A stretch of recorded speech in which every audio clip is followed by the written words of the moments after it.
Hey guys, how's it going? Welcome to another video on the Next Rank YouTube channel with Johnny and Jack. And first things first, I've got to tell everybody where I am because I've not actually moved into a new part of my apartment. I'm not, in fact, I'm not up this early. No worries there. But actually, we're both in NA. We're both in the US right now. I'm in New York. I'm just on holiday. Jack, where are you actually? I'm in exactly? Dallas. I know you're in Central. Yeah, you're in Dallas. Yeah. And you are last chance qualifying. Yes. Via NA. And today we're going to be looking at some last chance qualifier games from Europe. That's just a goal, 1-0. But yeah, this is Geekay POV, Jack's old team. You've just been removed from the team. You've gone over to NA to the last chance qualify there. But we're looking at the new Geekay team, which is 2/3 of formerly Kaydop Corp. Who are they playing? Who are they playing now? Who they are playing now, this is crazy. So yeah, we've got the 2/3 of Kaydop Corp, Alpha and Mitzer, against actual Kaydop Corp Rodosin, who they just had a very successful split with, I think. And they're also against Joyo, because Joyo also, like yourself, got removed from GK, and Kaydop Corp grabbed him. So this is game 4. This is game 4. It's currently 2-1 to Kaydop Corp. GK took game 1, and then Kaydop Corp followed up with game 2 and game 3 victories. And this is, we're watching game 4, and this is the upper bracket. So if they win this match, the winner moves on to the top 6 through the upper bracket, which is a very nice spot to be in. The loser drops down and plays the very likely chance of playing, I think, Magnolia, is it? Which is Rise, Toxic, and Eugen. And that's for top 8. If you lose this match, you then have to play in the lowers, one more chance for top 8. So not a great spot to be in. So both teams really looking for this win, obviously, but especially because there is actually quite a good team waiting in the lowers. A demo comes in there, and both players reach for that save. We were on Tempo's point of view for that game. We're going to switch to is this Mitzer or is this Alpha? We'll see in a second. We're going to see a nameplay in a second. This is Alpha's point of view. Okay. Yeah. Let's have a look. Yeah, these guys. I mean, look. I think spoilers. No spoilers. We'll see what happens. We want to take a look at the gameplay because it's quite a hot topic right now. I think in the community, just LCQ in general and both these teams' performance. Yeah. Kaydop Corp look very good, and GK so far in this game they've really not looked too bad either. So I want to take a look at this gameplay, see some mistakes, see some good plays, and have a look at what goes right and wrong for both these teams here.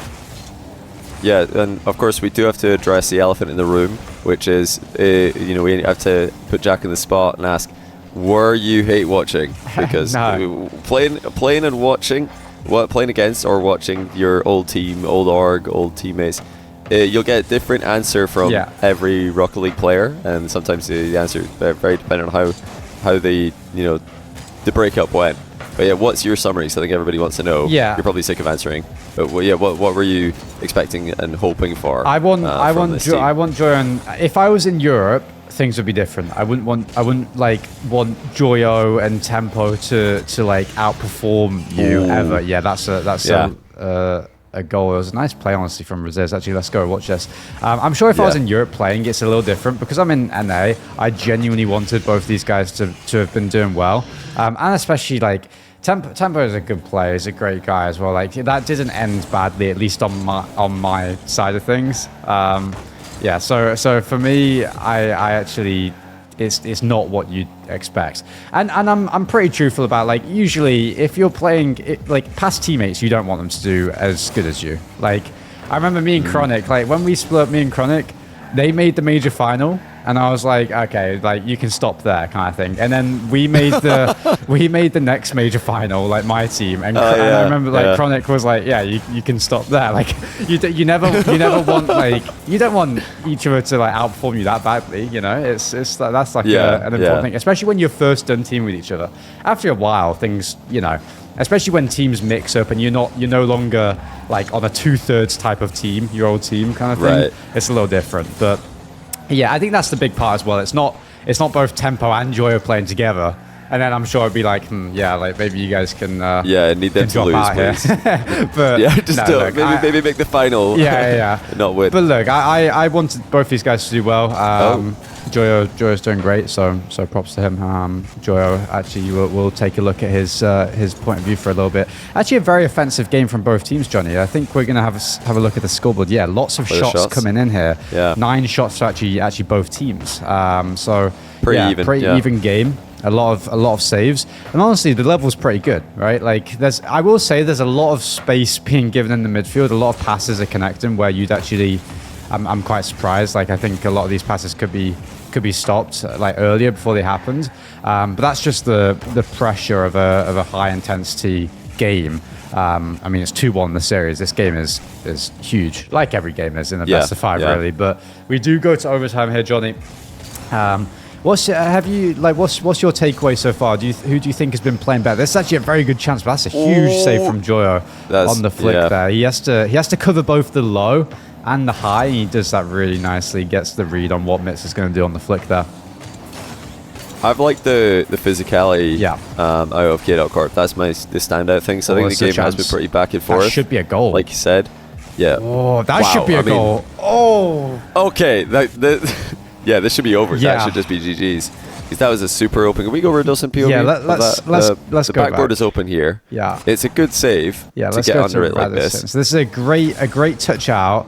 Raziz, he should be sinking that. You know, there's no world where Mitsu should get back. Especially with Raziz. Raziz is great at double taps. He's a great offensive threat. Like, he should be sinking that. This is not a ball you could that should be a goal. And then Top Joyo shelf. should be sinking that. You know, there's no world where this shouldn't be a goal, and they'll know that. You know, they'll know that. That'll be like they'll be kicking themselves in the moment that this game is not over, and now they have to defend the counter attack here. It's not ideal, but a little bit. Okay, we're good. Oh my goodness. It's definitely it's a nervous situation. Like you said, the last chance call, one team makes it, so you need to just win through into the Chep Sunday. You can't. Well, you can go through lower bracket, but you have to, win the event. Eventually, if you're going to qualify, otherwise you get nothing. Yeah, it's a great event. I love it. It's a great addition to the calendar, in my opinion. I think it's a cool little thing to throw in the gap between Major 2 and Worlds. Oh my goodness, they have looked like the better team. They've looked more aggressive in this game. I think you mentioned it. The midfield is being conceded a lot. What we mean by that is that players are preferring to just rotate all the way deep back, and not cut a lot in the midfield, to cut rotations, cut passes, look for interceptions. There's just a lot of going back with the full team, which can work, and sometimes very good teams do this. But it gives the other team time to get the ball under control and actually build an attack instead of having to just react. It does to feel like your quite challenges. a polite game. It's more. I don't know if that's like the aim. I think it's just more a bit of a. Oh, that's a nice play. A bit of like not a nervous game, because both teams are actually playing quite well mechanically. You know, every player I think is setting up their plays well, successfully, and they're getting the chances. But just a little bit in terms of the team type of play. I would say it's not like completely connected with the cuts and whatnot. But very good plays here by Joy. He gets a bump and a good play by, was that Raziz? Amazing all around here from Kaydop Corp. Let's take a look at this. I can't believe that. I mean, I've seen this goal, but I've not seen it from Joyo POV. That is a crazy line. I think he's doubled it mid on the ground. Got a little extra touch on it. Then he just lands on the goalie. I didn't. We have seen this goal. I thought Joyo just bumped him, but he turtled. He turtled. Yeah, he just slides in a position and bumps the goalie. If we need to see goalie POV on this, because this challenge from Alpha was delayed by Joyo just roof sliding into. Oh, that's so insane. That's insane. So I think they did deserve the win, but that is a brutal way to lose. Yeah, Joe's he's just asking if Alpha doesn't mind if he parks here real quick for a moment, and he just slides into the spot, and then Raziz just. Yeah, really nice. Did Joyo bump someone else as well? He did, he did. He even bumps Tempo. Yeah, I don't know if he means to, but I don't think Tempo's back. But just a very fortunate landing, but it's off of just a good play. You know what I mean? Like the play is good, so you just get into a nice position, and some things like that can fall your way. And to be honest, Razir still had a good amount of work from his point of view to do. You know, Joyo gets a really great play, a nice 50, a great bump, but Razir still has to beat his man. Alpha's still like avoided the bump somewhat and blocking the shot. And so this nice little touch around, he pulls on the brakes for a second just to kind of keep his distance for this shot. He doesn't, fully go into the backboard with full speed. Puts on the brakes for a half second, stops, and then jumps and shoots. And it's really, really nice play all around. And yeah, Kaydop Corp, they do take the series win, moving on to the top 6. And like Johnny said, I do think they were the better game for the majority of that game, the better side, for the majority of that game there. All right, so let's take a look at this is also game 4. Yeah. This is game 4 of the lower bracket now. So you win and you're through. You lose, you're eliminated. So this is a must-win game. And again, GK find themselves trailing 2-1. And the order... Oh, that's just in as well. Wow, that's just 1-0. So, wait, let's rewind. Yeah. Look at the pop on that. How did that just bounce in? That's crazy. I don't know, like... Yeah, they won... No, they actually lost 2 games in a row, didn't they? Yeah, they started this series off 2-0 down, which isn't obviously the start you want in best of 5. They now need a reverse sweep. Yeah. Right. They've got one, and now this is the second game. They won game 3. This is currently game 4. Lose, and they are out top 12. Win, and they force a game 5. Yeah, this just goes in. So that's just in the net. That's a bit unlucky, but yeah, the 50 definitely wasn't the best angle. It is risky. It's definitely risky for that reason. But yeah, still unlucky that it's bounced directly into the net. But yeah, the angle here isn't. He's not really forcing it towards the back corner. He's forcing it into a dunk. So it's super risky. Yeah. But that's why you don't really want to be hitting the ball into obvious dunks in general. Even in pro level, it can happen, but that happens a ton in ranked. Ranked players love to just throw themselves at the ball more and get in the way of very speculative angles. I think I see a lot of lower ranked players doing stuff like that, and it does chase. That's a really nice pass. Oh, it just goes off the bar. Nice, boom. That should be a goal. That's a great pass by Tempo here. Wow. This is. I'll hold that thought for a second. Look at the bump Flip as well. Reset, gets it past one. I don't know why the camera just did that, but yeah, he gets the bump on the in and out kind of angle there. Everyone. Really nice, yeah. Amazing. What was I going to say?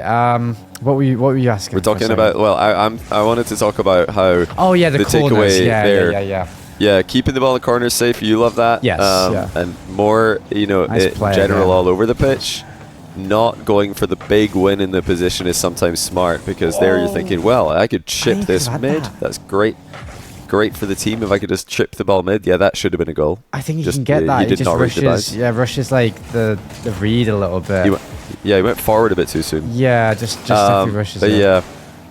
Summary for you guys: if there is, let's say, lovely. I mean, I think I always see it when there's a chip option. People love chipping the ball up in front of themselves. Oh wow, that what is going on? It's not a goal somehow. I don't know what is happening, bro. Both teams should have scored, I think, like 3 times this game. That's a fantastic shot by Rise. It goes off the bar. A good pop by Eugene. Rise just follows up. Eugene gets it across. Smashes the bar. Toxic follows up. Smashes the bar. And it still falls to them, and they get a bump, and they should have a clear here. Yeah, I don't know where did that player come from? Yeah, I don't know what's going on. A lot of crossbars, a lot of close shots, and I think that is that's kind of the annoying part with me Tempo and Joy as well. We had good pressure, and we just couldn't shoot at times. You just couldn't score. It seems to be like almost carrying on into this side here. But yeah, from your kind of conversation, definitely the 50s just kind of have to be more taken with more like care and more thought on where they're actually going to go after the 50, basically. And I think right now, I would also like to see a lot more like kind of watching the midfield compared to the last game that we watched in the last series. I think there were a lot of passes that were going into the midfield that just weren't watched, and it was getting a little bit tricky at times. We'll see if that causes them any issues in this game, or if they can kind of figure that out. Tempo, I will say, is making quite a lot of decent plays. He actually does end up giving the ball away there when I kind of said that, but he is making quite a lot of like offensive threats here. Can I just, sorry, I want to rewind and see what the hell just happened here. It's had to get 2 resets. Oh, okay. Oh. It's 1 reset, but he jumps down from the ball by accident and then lands, and it almost was like a slight pogo, and you can backflip into the ball past one. But yeah, No follow-up from Tempo on this. Someone's got to be pushing up. Yeah, somebody's got to be there because they're very, very back here. Someone's got to be up for this. That's a goal. That's a goal. This is a good example of. We've got a video in the course. If anyone hasn't, if you are a member and you've not gotten around to this, V formation. We love use of V formation offense, where your second man, instead of being deep, or rather, instead of your third man being deep like this, you just press up and you actually become the second man. Yeah. It's like playing with two second men. Yeah. If the ball goes straight backboard near post, Alpha pushes up. Especially in positions like this. Tempo pushes up. When the ball's hugging the wall, or when it's just going around the pitch in general, you can move up as the team's natural third into a wide position, and Alpha would want to, in that case, come a little bit more infield to hedge his bets. Instead of being way wide, Alpha would want to drop, maybe in line with Toxic, but a little bit further back. Tempo can push up, and then depending on what happens, depending where the ball goes, you decide who the second man is. Yes, and then the other guy rotates back, like behind a little bit. And the other guy just rotates. So it's a flexible formation. You don't have a solid second, third like they have here. You have more of a, let's see, if the ball goes across, wide man is second. If the ball just stays in this corner, Alpha would be second. So you just play more traditional. Yeah, I completely agree. I mean, it's like sometimes some positions, and again, we're not saying this for every position. Like there's some positions where you need to have a guy deep. But in plays like this, especially when like this type of 50 is going to happen, you can at least push up, and then if it goes bad, you can then turn around and still be fine, and then play it defensively. But in positions like this, where a 50 or a pinch is very likely going to happen from Mitsa, because he is going to follow up this play, you have to be flipping, boosting forward, or one of you. Like this is too. It's just a missed chance, really. And even after, like. You've got to look for it. You've got to at least show your presence and like force something. Because Eugen actually has all the time in the world. He doesn't even particularly go fast for this ball. Go Eugen POV and you'll see the moment where you'll see where Tempo is very early here. You didn't see him. Can you see him? Your camera's blocking it from my POV. No, I don't know you can't see him, and I think that almost points more to the fact that like Eugen isn't going for this ball fast. Like he's actually very slow towards this. This is really slow. Like he actually should have turned like way earlier and gotten up earlier if he wants to try and get a block on what should have happened. Whereas so if Tempo's pushing up, he still won't be visible. It's a goal, if you just push up in this line of boost pads, it's in line with the post. You don't need to be super far wide to be out of the goalie's vision when the ball's coming across like this. And then what will happen in pro play is someone else in the team who can see that there's a player there will say, go, or he's up, or you have to go jump. They'll just give you some kind of command to jump, and then Eugen probably has to jump before he wants to, and there's a much higher chance that he makes a bad touch. Or he just gets straight beaten to the ball. Exactly. Sometimes it's not exactly like Johnny said. Sometimes it's not about just getting the quick goal. It's about you got to. Yeah, I actually really like that point. So I'm rewinding so much, but I actually want to see this again because what you just described is really important, especially for people that are like pushing into higher level that have comms involved in their play. Because like Johnny said, if you've got to think about what other players on the pitch are seeing as well. So Eugen is the main player that is in this 1v1 with the player that should be kind of contesting this ball. No one is here, but they should be. So Eugen's the main player in this kind of 1v1 situation. You've got to think about what his teammates are calling as well. So like if someone is pushing up, boosting, his teammates are going to be spamming him in the comms to jump for this ball, like Johnny said. And that's going to make Eugen very awkward, and he's going to be on low boost naturally, and he's going to panic. And so stuff like that is also the kind of byproduct, I guess, of like playing aggressive in these types of positions, because you do force the opponents to, you don't even have to go for the ball, but you at least force them to have to play as if you're going to go for the ball, right? And I think that's the important thing. Let's skip ahead because we have seen this next kind of 20 seconds, and let's get back to it. But yeah, just some missed chances, and look, we've not seen the other. You know, they played 3 more games in the first series that we didn't see, and they played 3 more games in this series that we haven't taken a look at. So really, they could have maybe been playing too aggressive in those other games and have spoken about it and want to hold back a little bit. Yeah. But even if that's still the case, there's still some moments where you can still do both, right? And I guess that's just a missed opportunity there. They'll be kicking themselves for it. Yeah, there's in general, like, there's a lot you guys can take away from this, you know, the positioning we're talking about. And I think the individual moment risk taking is something that's so common. This is like more in the mid to, you know, intermediate ranks. Players always think it's a mindset generally of, oh, this could be so good if this works, and then they don't think about what happens if it doesn't work, and then the 50 goes really badly and it's in their net. Yeah. But better players, when you go into higher ranks and you start playing against better players, you'll notice good players don't even take that unnecessary risk. They'll still find wins, but it won't be the biggest possible, oh, this is going to be sick if this guy just doesn't jump and I can chip it past him. Oh, he jumped, unlucky. Yeah. You're not going to have the, like, it's really annoying actually playing against a player who's avoiding those mistakes because they just don't give you anything. You think, oh, maybe he's going to make this mistake, maybe he's going to chip it up in front of me, give me the ball for free, maybe he's going to play this 50 badly. No, it's just perfect 50 every time. Yeah. And it's hard to get the ball past him. Yeah, definitely. Yeah, I agree. I was looking and seeing if, like, I mean, it's fine. You can sometimes, like, get that, like, almost dunk it in the net there off that challenge. And I to be honest, yeah, I definitely think, can. Yeah. I think EU is just very, like, chaotic in general. It always has been. That's just like that's just EU in a nutshell. NA, like, does give a lot more space, and it's and EU is just very, like, in your face kind of thing. So the gameplay does look chaotic, but I don't know if that's like a negative for both teams. I think that's just a natural kind of thing for every team in this region. Whenever you're playing there, it's kind of insane. Yeah, almost, good cover there. yeah. I like that. Whoa! Oh my goodness, that's a commit. That is a commit and a half. Nice shot. Good placement. Pass by Okay. Tempo. Yeah, wow. This is a triple commit. Triple commit. Look at this little glancing blow this is nice from Mitzer as well. This is cool. Yeah. Just like skids it past three of them. Yeah. I think it does hit someone, but not very well. Yes, definitely. Nice play. This is actually, wait, does he get touched? I don't know if he gets touched, but I think he does. I think he does. He has to, because I think the ball does it changes direction. Orange trail briefly.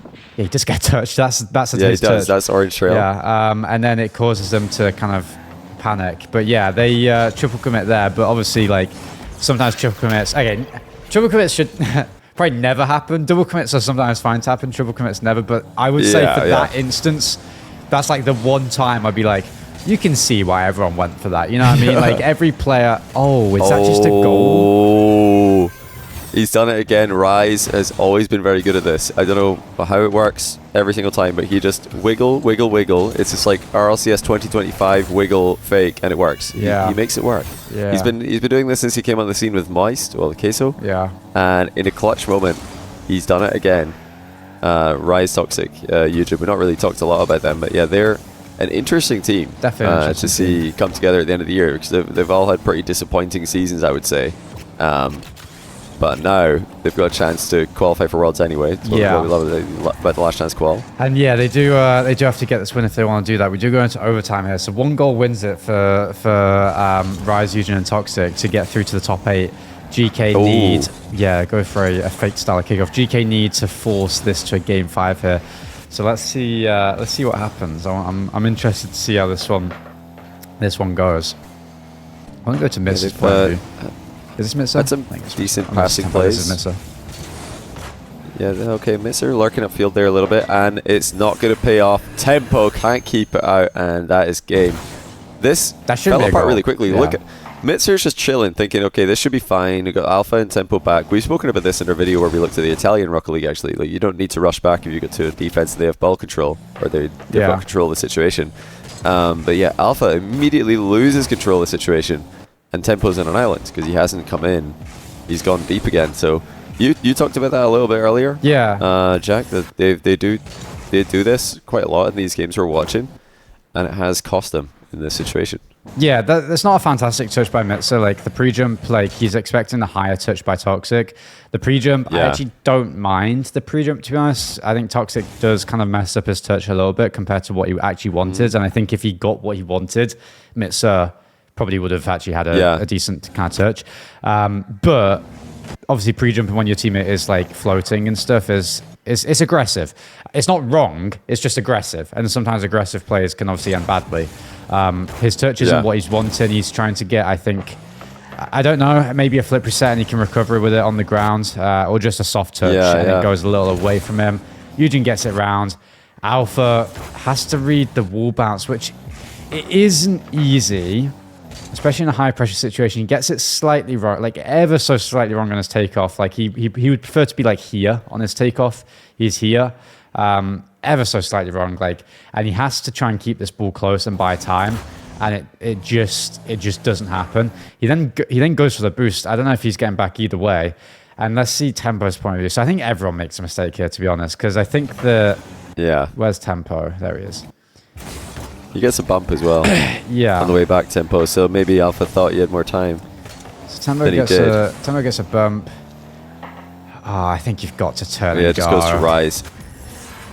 Yeah, Tempo can definitely like stay with Alpha here. He doesn't need to be this deep. And Alpha does lose control. He could keep control. But yeah, there's just a little bit. And you've got to turn here. You've got to turn left because the shot can't laser at your net within, so fast that you can't turn and then turn back and get the save. Like you can do that. You can turn and then turn back and get the save. The shot is so far out. The power will be decent, but not enough to be like to warrant having to sit this far back. The most dangerous position is this. This is what you have to cover first from this type of angle. This is always what you have to cover first. So like you have to turn left and play the pass. You have to play the pass. That's the most dangerous. It's the most dangerous thing. You have to turn here and start boosting. That's what you have to do. And it's obviously easy to say this in hindsight, but it's not just hindsight. This is just a thing you do. And this is a thing Tempo does. It's just the high pressure situation, and it can make a mistake happen. And that is the mistake in this position from him. Like we've always spoke about the mistakes from, the other teammates' point of views. Everyone kind of did their part in this goal happening against them. But yeah, you've got to cover the pass because you get there. You actually cut it out. You probably counter-attack. This is actually a really nice... If you read this type of play, it's actually quite a nice position for GK. You get there first, 100%.